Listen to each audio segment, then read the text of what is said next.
Assalamualaikum warahmatullahi wabarakatuh. Salam, selamat sore, salam sejahtera bagi kita sekalian. Om Swastiastu.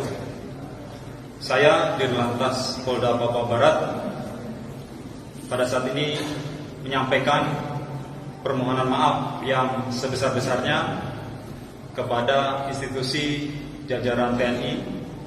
Syedaralun video viral dua oknum polisi yang diduga melecehkan institusi TNI kini berbuntut panjang.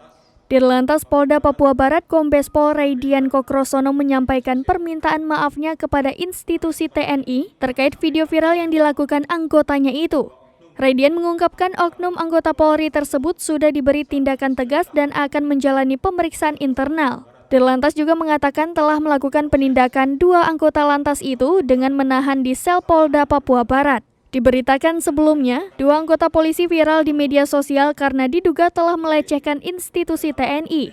Dalam video itu tampak dua oknum polisi membawa kue ulang tahun di dalam mobil untuk institusi TNI yang merayakan hari jadinya. Namun, salah satu anggota polisi itu mengungkapkan kata-kata tak pantas. Tidak hanya itu, salah satu temannya menjilat kue ulang tahun yang akan diberikan kepada institusi TNI di hari jadi ke-77 tahun sambil tertawa. Sontak saja, video tersebut pun viral dan menuai kecaman dari warganet. Tidak sedikit warganet yang meminta agar kedua oknum tersebut segera diberi tindakan tegas.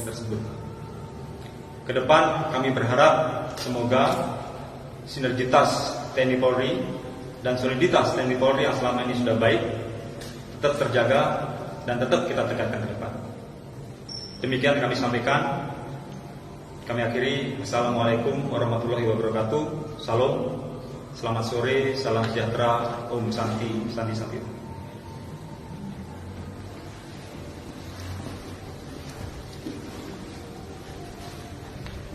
Kami berdua mohon maaf kepada institusi TNI dan Polri atas kesalahan yang kami sudah berbuat. Kami mohon maaf sebesar-besarnya. Kami tidak akan ulangi lagi. Kami mohon maaf sebesar-besarnya.